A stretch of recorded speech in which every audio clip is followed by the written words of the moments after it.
Hello friends, welcome back to my YouTube channel concept nursing classes. आज की class में RRB nursing superintendent exam special practice test solve करेंगे। तो पहला question देखते हैं आज के प्रैक्टिस टेस्ट का।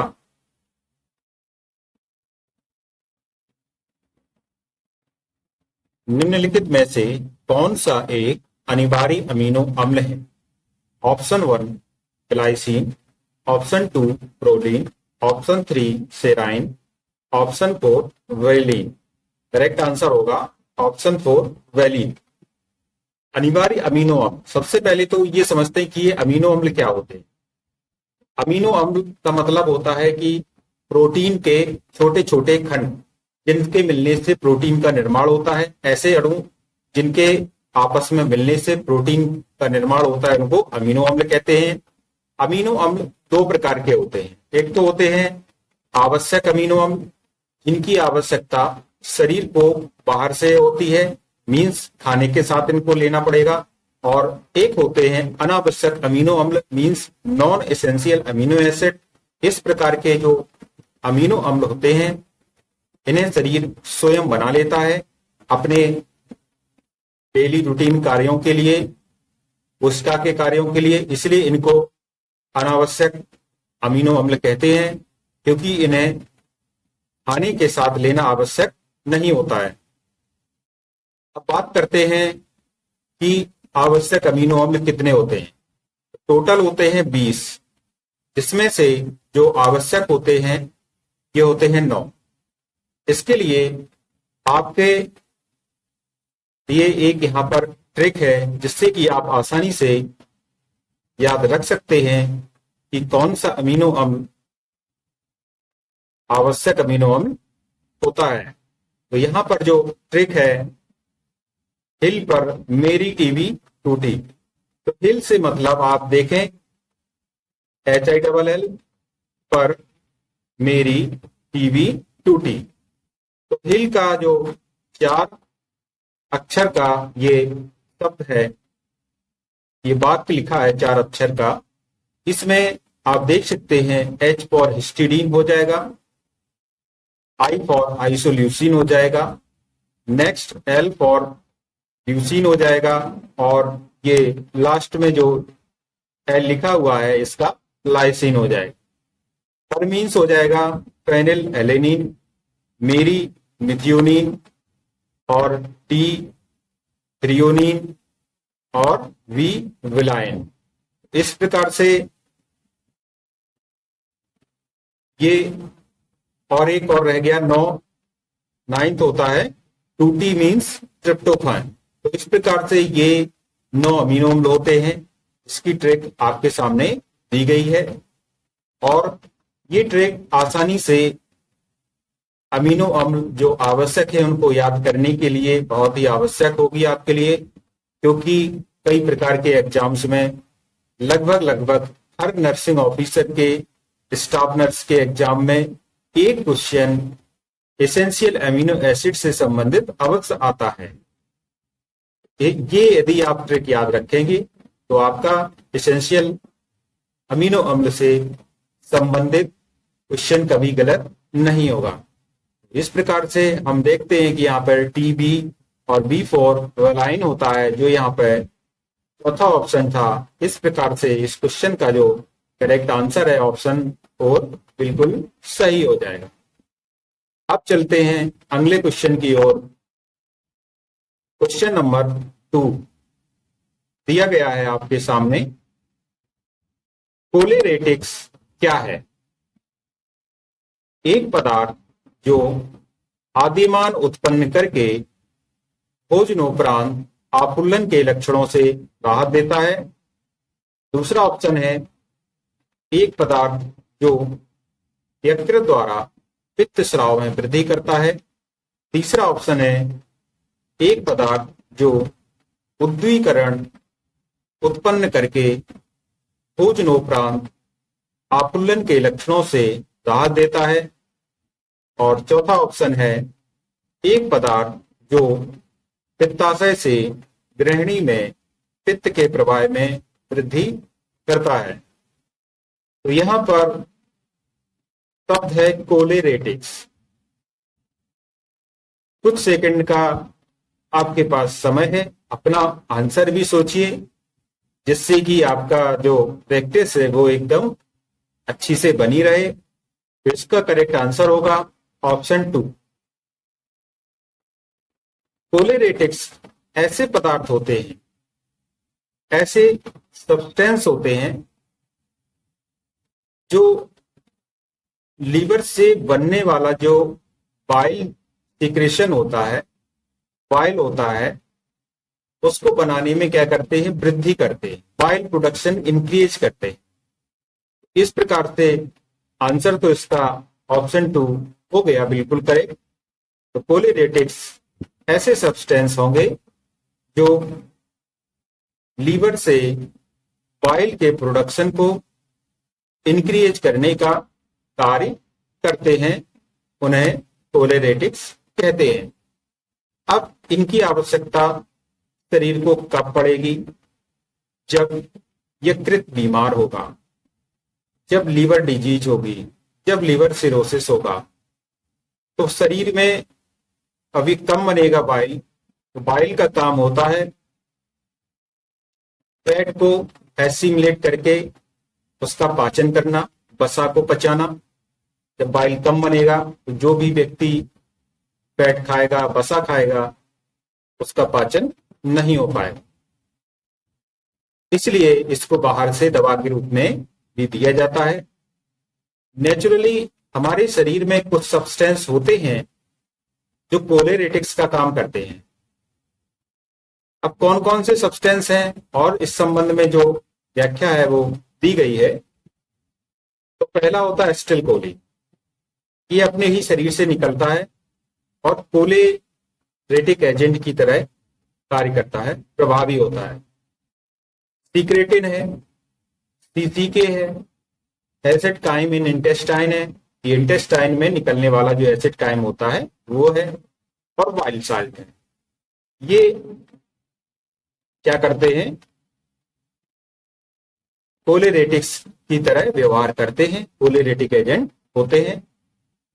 बाइल का सीक्रेशन को इंक्रीज करते हैं। कभी कभी इस लीवर से निकलने वाले बाइल में जब कमी हो जाती है तो बाइल कम निकलने लगता है। और किस कंडीशन में कम निकलता है आपको बता दिया गया है कि कोई लीवर डिजीज हो, गाल स्टोन हो, गाल ब्लैडर में स्टोन हो, ये भी कई लोगों को हो जाती है। तो उसमें इनको ट्रीट करने के लिए कोलेरेटिक्स का यूज किया जाता है। इस प्रकार से इस क्वेश्चन का आंसर पूरा हुआ। अब नेक्स्ट क्वेश्चन की ओर चलेंगे। निम्नलिखित चित्र में दिखाए गए ईसीजी का सही वर्णन करने वाले विकल्प का चयन करें। यहां पर एक ईसीजी किसी पेशेंट का आपके सामने दिया गया है, जिसमें हम इस चित्र के बारे में देख सकते हैं कि नॉर्मली ईसीजी इस प्रकार से होता है, जिसमें P, Q R, S complex और टी वेव होती है। तो यहां से हम देख रहे हैं कि इस ईसीजी में पहले तो जो इसके ये P Q R S complex में जो आर है, ये बहुत ही शार्प टूथ है, सातूथ हो गई, आरी के दांतों के समान हो गई है। दूसरी बात, इस ईसीजी में क्या नहीं है, पी वेव नहीं है। तो इसमें दो स्ट्रक्चर हमें पता चल गए हैं, दो बातें पता चल गई हैं कि एक तो पी वेव नहीं है, दूसरी इसका जो स्ट्रक्चर है आरी के दांतों के समान है, जिसको कि लकड़ी काटने में यूज किया जाता है। तो इस प्रकार से पहला ऑप्शन है यहाँ पर, ये इस प्रकार की ईसीजी किसमें देखने को मिलेगी। Second degree type 2 heart block, second degree type 1 heart block, supraventricular tachycardia, third degree complete heart block. तो देखेंगे कि सीधा सीधा दिख रहा है कि हार्ट ब्लॉक तो इसमें नहीं है, लेकिन आप देख सकते हैं कि ये हार्ट में क्या है, धड़कन तेजी से चल रही है व्यक्ति की और इसमें पी वेव अब्सेंट है। जब पी वेव अब्सेंट हो और टैकीकार्डिया की स्थिति हो तो ये होता है सुप्रा वेंट्रिकुलर टैकीकार्डिया, जो कि आपके थर्ड ऑप्शन में यहां पर दिया गया है। तो इस प्रकार से ईसीजी का जो करेक्ट आंसर होगा ऑप्शन 3 सही होगा, सुप्रा वेंट्रिकुलर टैकीकार्डिया। अब इसको समझते हैं सुप्रा वेंट्रिकुलर टैकीकार्डिया क्या होता है। सुप्रा वेंट्रिकुलर टैकीकार्डिया एक ऐसी कंडीशन है जिसमें हृदय की धड़कन असामान्य रूप से तेज हो जाती है, जो आमतौर पर हृदय के ऊपरी कक्षों से शुरू होती है। अब इसमें हम जानते हैं कि हृदय के ऊपरी कक्ष में होता है ऐसे नोड, राइट एट्रियम में ऐसे नोड पाया जाता है। तो इस ऐसे नोड का काम होता है इलेक्ट्रिक इंपल्स को जनरेट करना, जिससे कि हृदय की धड़कन चलती रहती है। तो हृदय की धड़कन शुरू होने का जो पॉइंट होता है ये होता है ऐसे नोड। फिर ऐसे नोड से इंपल्स जाएगा एबी नोड के पास, उसके बाद पुरकिंजे फाइबर, बंडल ऑफ हिज, और इस प्रकार से इसका बंटवारा होता है। तो एक धड़कन पूरी हो जाती है। अब कभी कभी जब इस ऐसे नोड से उत्पन्न होने वाला जो इलेक्ट्रिक इंपल्स है उसमें डिस्टरबेंस आ जाता है, तो ये सुप्रा वेंट्रिकुलर टैकीकार्डिया की कंडीशन देखने को मिलती है, जिसमें से पेशेंट का जो ईसीजी है वो पी वेव उसमें अब्सेंट हो जाती है। तो इसलिए यहाँ का जो करेक्ट आंसर था ऑप्शन 3 सही होगा, सुप्रा वेंट्रिकुलर टैकीकार्डिया। नेक्स्ट क्वेश्चन की ओर चलेंगे। अगला क्वेश्चन है,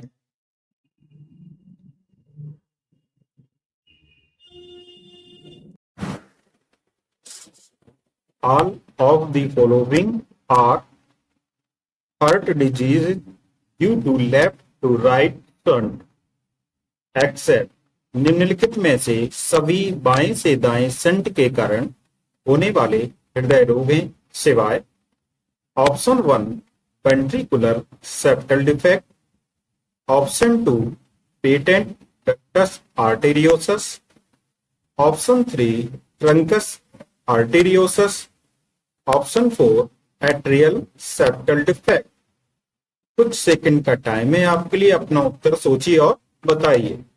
तो इसका करेक्ट आंसर होगा सभी बाएं से दाएं शंट के कारण होने वाले रोग हैं। तो एक नहीं है, उसका नाम है ट्रंकस आर्टेरियोसस। तीसरा ऑप्शन सही हो जाएगा। अब समझते हैं ये ट्रंकस आर्टेरियोसस क्या होता है। ट्रंकस आर्टेरियोसस एक जन्मजात हृदय रोग है।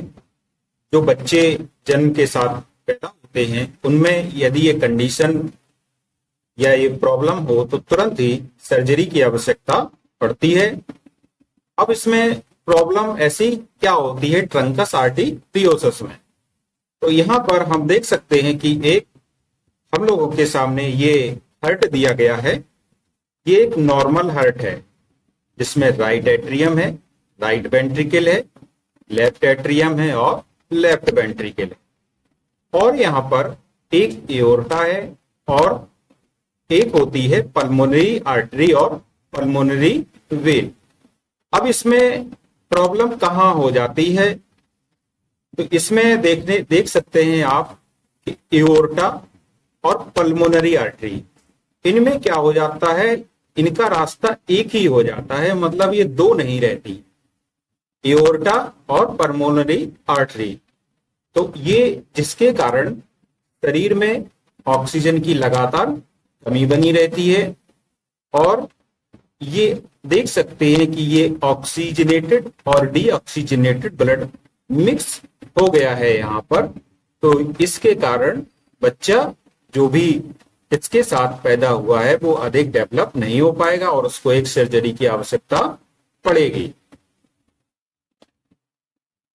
अब इसमें ऐसी क्या क्या प्रॉब्लम्स होती हैं, ये इसके सिम्टम्स दिए गए हैं। पहला तो है पुअर ग्रोथ, बच्चे की वृद्धि ठीक से नहीं हो पाएगी, pounding heart beat, shortness of breath, fast breathing, excessive sleeping, grey और grey skin due to low oxygen level. ये इसके सिम्टम्स हैं, किसके कारण होते हैं, जो ट्रंकस आर्टेरियोसिस के कारण होने वाले लक्षण हैं। और भी समझते हैं ट्रंकस आर्टेरियोसिस से क्या क्या हो सकता है। ट्रंकस आर्टेरियोसिस एक जानलेवा स्थिति है। इस दोष के साथ पैदा होने वाले 70% से अधिक बच्चे जिनका ऑपरेशन नहीं होता है जीवन के पहले वर्ष में ही मर जाते हैं। तो इसका मतलब है कि ट्रंकस आर्टेरियोसिस के लिए यदि आपको अपने बच्चे को सेव करना है तो क्या करना पड़ेगा, उसकी सर्जरी अवश्य करानी पड़ेगी, जिससे कि उसका जो एओर्टा वाला ब्लड और पल्मोनरी आर्टरी वाला ब्लड मिक्स हो रहा है वो ब्लड मिक्स ना हो पाए, दोनों की ओपनिंग अलग अलग हो पाए, दोनों में अलग अलग बॉल बन जाए। तो इस प्रकार से इसका जो करेक्ट आंसर है, सभी बाएं से दाएं सेंट के कारण होने वाले रोग हैं। केवल ये ट्रंकस आर्टेरियोसिस होता है जो एक आर्टरी ही बन पाती है हार्ट में, उसके कारण ये प्रॉब्लम क्रिएट होती है। तो इस प्रकार से क्वेश्चन का आंसर पूरा हुआ। अब अगले क्वेश्चन की ओर चलेंगे। A nurse working in a pulmonary ward receives an order to give a patient 2 puffs of salmeterol and 2 puffs of beclomethasone by a metered dose inhaler. What is the correct way of administering the medication? एक nurse pulmonary वाले ward में काम कर रही है, उसको order दिया गया है कि आपको 2 पफ्स देने हैं साल्मीट्रॉल के और 2 पफ्स देने हैं बेक्लोमीथासोन के। तो इसके संबंध में क्या सही डोज ऑफ एडमिनिस्ट्रेशन होगा? पहला है administer the beclomethasone first and then the साल्मीट्रॉल।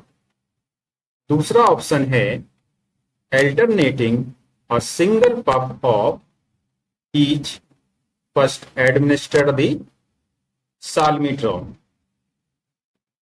Third option हो जाएगा administer the salmeterol first and then the beclomethasone।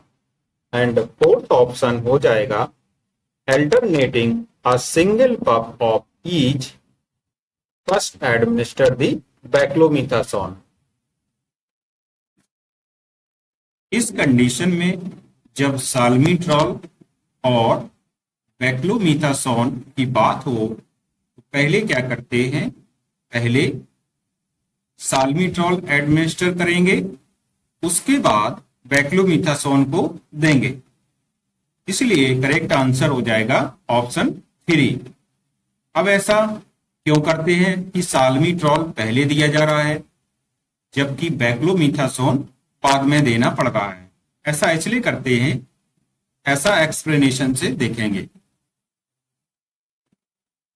साल्मीट्रॉल is a medication used in the management and treatment of asthma and COPD. Salmeterol एक ऐसी दवा है जिसका उपयोग asthma और COPD के इलाज में किया जाता है।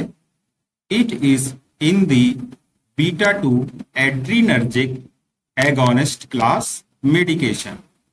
यह एक प्रकार की बीटा 2 एड्रीनर्जिक एगोनिस्ट मेडिसिन होती है। साल्मीट्रॉल पहले देना है। साल्मीट्रॉल एक क्या है, स्टीरॉयड। इसका जो काम होता है, चेस्ट टाइटनिंग हो, व्हीजिंग हो, कफिंग हो, शॉर्टनेस ऑफ ब्रीथ हो, इसको क्या करती है, कम करने का काम करती है।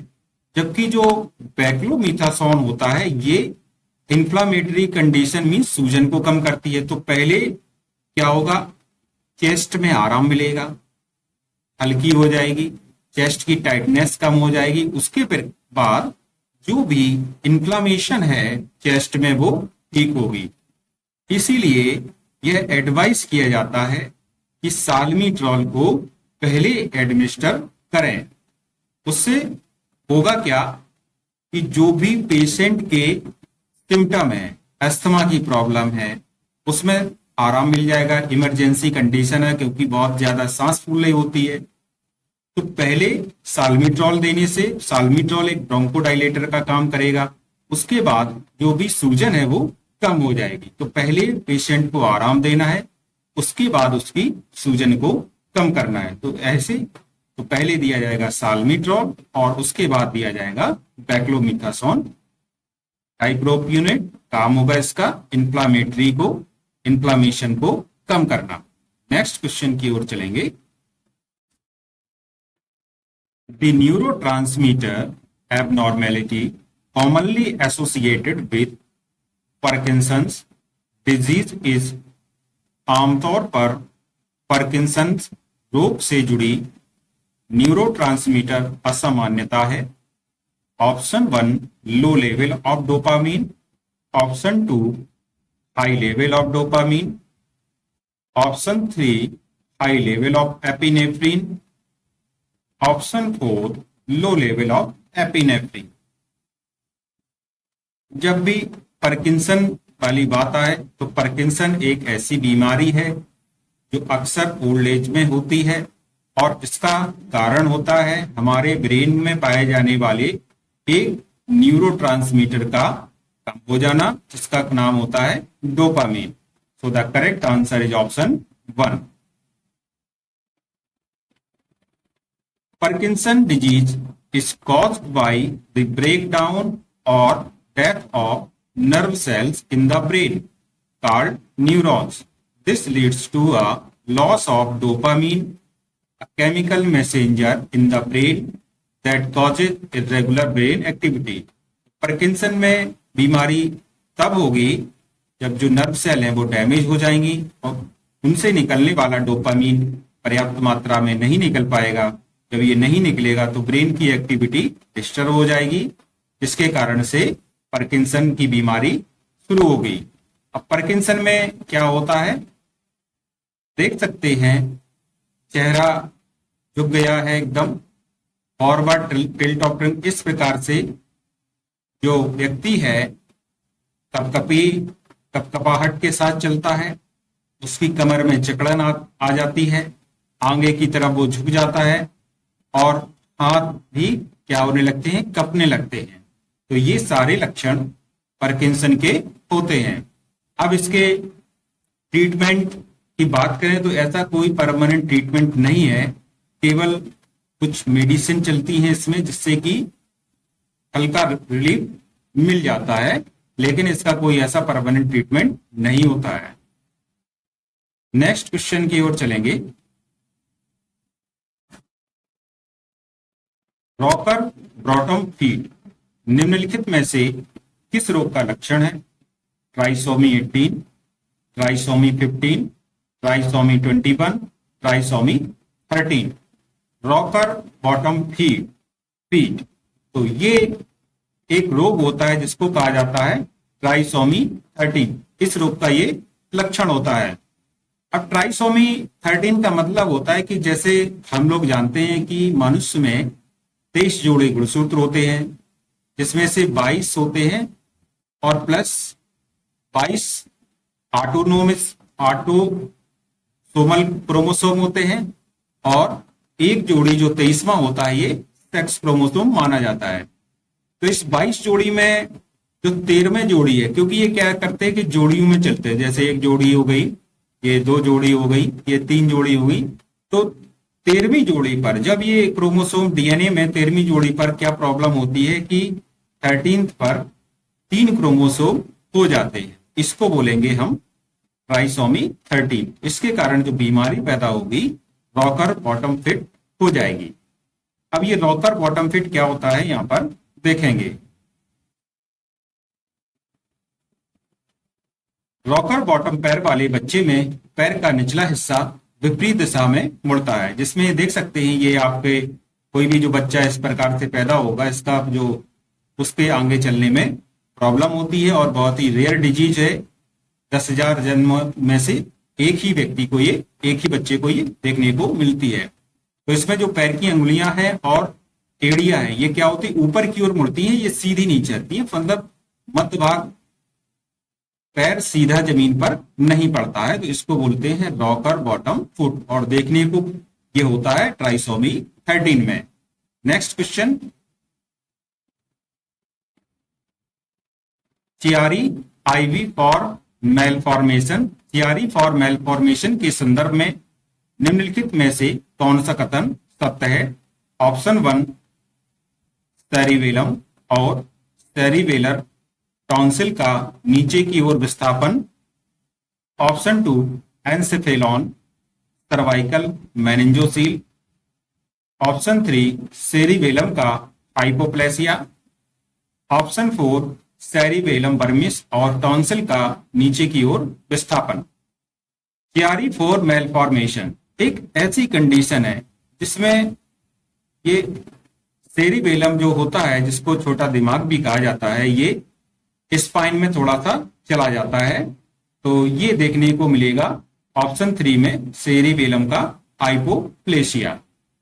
यहां से फिगर के द्वारा हम देख सकते हैं, इसका फिगर भी दिया गया है कि थियरी मेलफॉर्मेशन क्या होता है। तो ये सेरिबेलम है, ब्रेन का सबसे बड़ा भाग होता है, पीछे ये सेरिबेलम है, और ये हल्का सा क्या है, स्पाइन की तरफ जा रहा है, जबकि यहां हम देख सकते हैं नॉर्मल ब्रेन में बिल्कुल अपनी जगह पर ये पोजीशन लिए हुए है। तो जब ये कंडीशन देखने को मिलेगी तो ये स्पाइन की तरफ जाएगा, तो इसको क्या बोलेंगे, थियरी मेलफॉर्मेशन बोला जाएगा। अब इससे क्या क्या प्रॉब्लम हो सकती है तो देखेंगे। इस प्रकार के साथ सेरिबेलम पूरी तरह से बना नहीं होता है, या उसके कुछ हिस्से गायब हो सकते हैं। चियारी विकृति के प्रकारों में एक चियारी कोर विकृति घातक हो सकती है, जो कि यहां पर चल रही है।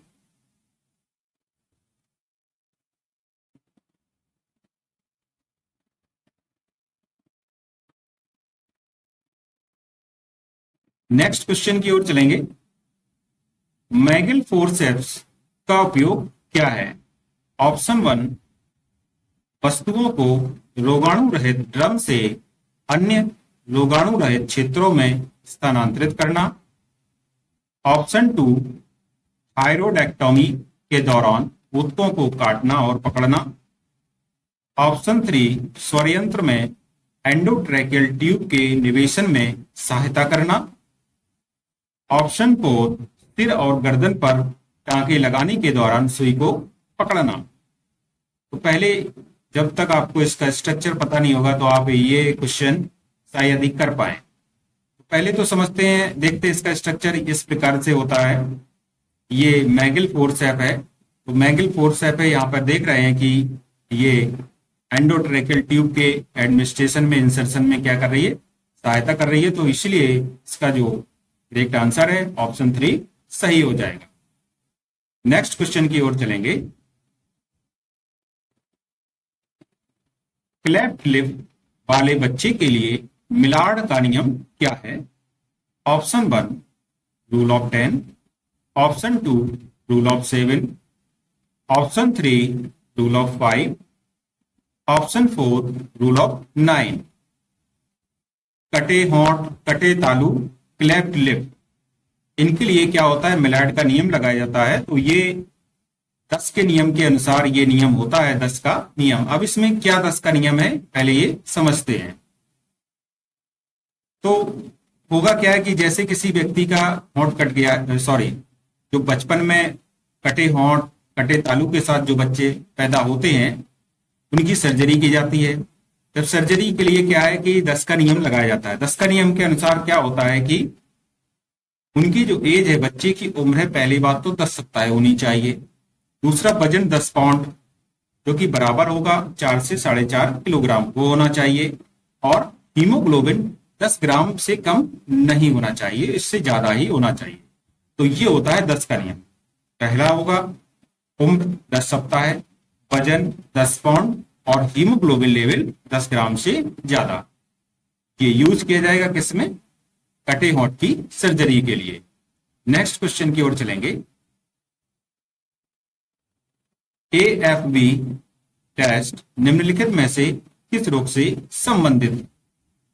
पहला ऑप्शन एटीलैक्टेसिस, दूसरा लंग कैंसर, तीसरा ट्यूबरक्यूलोसिस एंड चौथा है सीओपीडी। AFB जिसका फुल फॉर्म होता है acid fast bacilli. Acid fast bacilli होता है टीबी का बैक्टीरिया, क्योंकि जब भी इसमें जब स्टेनिंग की जाती है, ग्राम स्टेनिंग करते हैं जिसे जील नेल्सन स्टेनिंग भी कहते हैं, तो इसमें क्या होता है, ये एसिड में चमकने लगता है, बिल्कुल रेड कलर का चमकने लगता है, इसलिए इसको एसिड फास्ट बोला जाता है। और इसलिए इसका जो करेक्ट आंसर है ऑप्शन 3 सही हो जाएगा। नेक्स्ट क्वेश्चन यहां पर दिया गया है, ब्लू ब्लॉटर्स निम्नलिखित में से किससे संबंधित है? Chronic emphysema, chronic bronchitis, bacterial pneumonia, acute emphysema. Blue bloaters ये संबंध होता है क्रॉनिक ब्रोंकाइटिस से, इसलिए करेक्ट आंसर होगा ऑप्शन 2।